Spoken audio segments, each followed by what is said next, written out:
Olá pessoal, então dando sequência ao nosso trabalho, vamos falar um pouco sobre o autor da obra 1984, que é o George Orwell. Na verdade, esse é o pseudônimo de Eric Arthur Blair.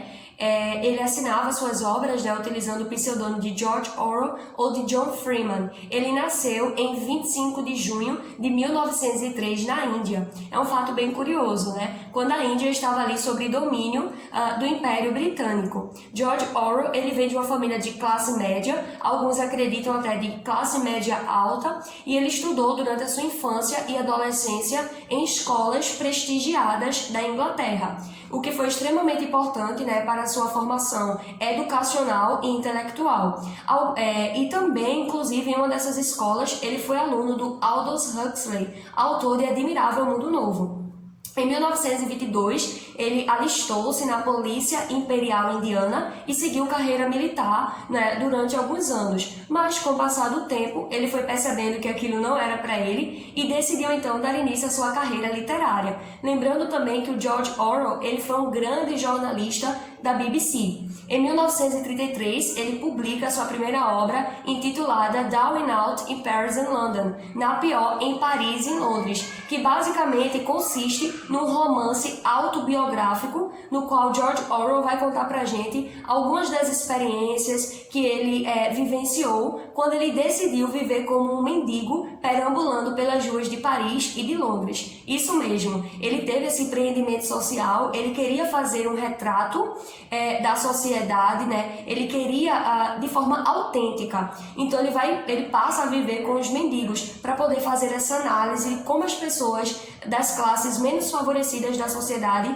viviam. E aí resulta nessa obra Na Pior em Paris e em Londres. 3 anos após, em 1936, ele se casa com a sua primeira esposa, a Aileen, e também participa da Guerra Civil Espanhola, lutando ali contra o fascismo. E nós percebemos então o quanto este autor sempre esteve ligado com questões políticas e sociais. E suas obras elas vão girar muito em torno disso, especialmente essa que nós estamos tratando aqui, que é 1984, Em 1950, George Orwell ele morre acometido de tuberculose, mas também acredita-se que o ferimento grave que ele teve na Guerra Civil Espanhola também contribuiu bastante para essa morte. E ele morreu aos 46 anos de idade, de forma prematura, mas deixou um legado poderoso com contribuições valiosíssimas, não apenas para a literatura inglesa, mas para a literatura mundial de uma forma geral. George Orwell é considerado um dos grandes ícones da literatura distópica do século XX, e ele está aí ao lado de autores como Aldous Huxley, autor de Admirável Mundo Novo, e também Ray Bradbury, autor de Fahrenheit 451. As principais obras de Blair ou de Orwell são Animal Farm, Revolução dos Bichos, e 1984, 1984, que é essa que nós estamos tratando. Ambas as obras, nós percebemos aí uma crítica veemente aos regimes totalitários, tanto de esquerda como de direita. Vamos falar agora um pouco sobre o point of view, o foco narrativo de 1984. Nós temos uma narração aí contada pra gente em terceira pessoa, em que o narrador é onisciente, aquele narrador que sabe de tudo, que se passa na história, ele conhece o que se passa no interior das personagens. E ele já nos dá, no primeiro capítulo da obra, um panorama dessa sociedade asfixiante, autoritária, na qual a história de 1984 se passa. E há um foco muito grande no protagonista da história, o Winston Smith, nos pensamentos, nos fluxos de consciência, nas emoções, nos conflitos internos e externos dessa personagem. Então, isso em termos técnicos na literatura, na teoria literária, é chamada de onisciência seletiva, de acordo com o crítico literário Norman Friedman, É quando há esse foco em um personagem que é o protagonista da história. Então é através dele que nós temos acesso às demais personagens. E é justamente essa sensação que nós temos quando lemos 1984. É como se as portas fossem abrindo e através do Winston nós tivéssemos contato com a figura do O'Brien, da Julia e das demais personagens. Então, quem utilizou muito a onisciência seletiva também foi a Virginia Woolf, e aqui na literatura brasileira, a Clarice Lispector, Só uma curiosidade.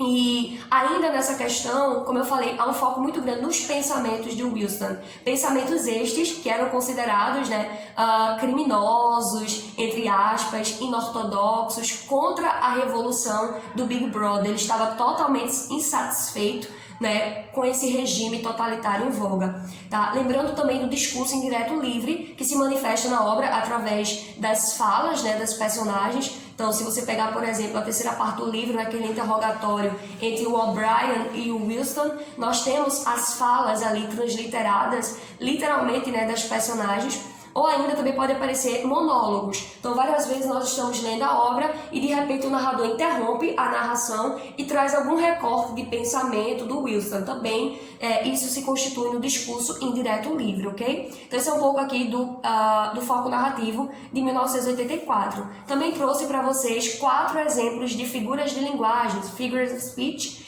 né? Como toda boa obra literária, 1984 está permeada aí de figuras de linguagem, e eu trouxe alguns exemplos. O primeiro é um caso de hipérbole, em que o autor ele diz o seguinte: o assustador refletiu Wilson pela 10ª vez, enquanto forçava os ombros dolorosamente para trás. O assustador era que talvez tudo aquilo fosse verdade.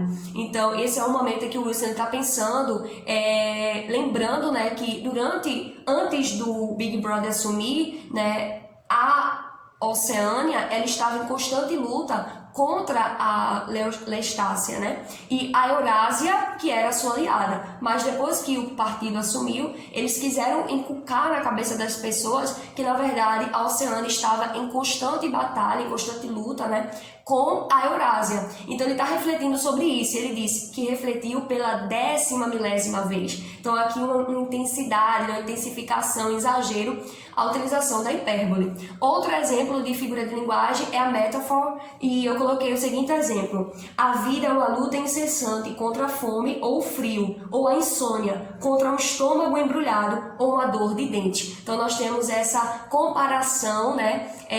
Essa comparação é implícita, porque não há aqui nenhum elemento comparativo, mas ele está estabelecendo uma relação entre a vida e uma luta constante, incessante. Estamos sempre lutando, e de acordo com Wilson, não com fatores externos a nós, mas com fatores internos. Estamos lutando com o nosso próprio corpo, né, contra uma dor de dente, contra a fome, enfim.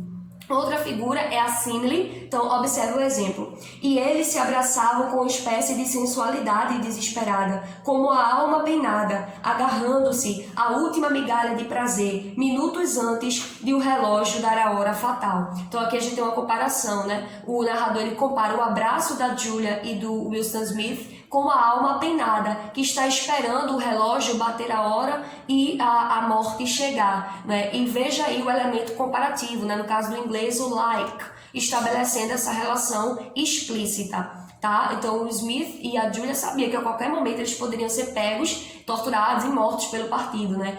Antes dessa citação, o narrador nos diz que a morte era iminente para eles, tal como a cama em que eles estavam dormindo.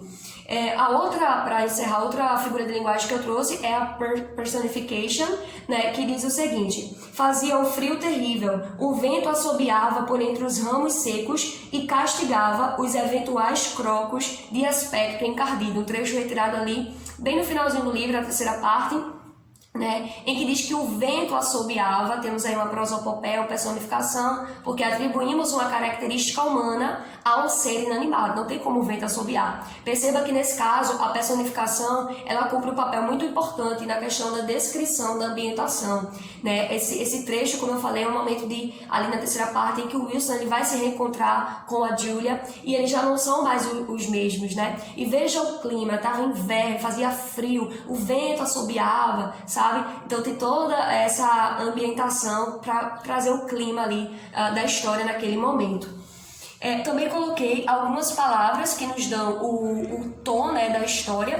Então, a primeira é o totalitarismo, lembrando que nós estamos aí, né, um regime extremamente autoritário, controlador. Também a supressão da liberdade, essas pessoas não têm liberdade nenhuma. Só para vocês terem uma ideia, existem patrulhas policiais fazendo rondas constantes nas ruas, né? Você tem helicópteros do partido sobrevoando a casa das pessoas para ver o que é que elas estão vendo, o que é que elas estão assistindo, o que é que elas estão fazendo, controlando-as 24 horas por dia.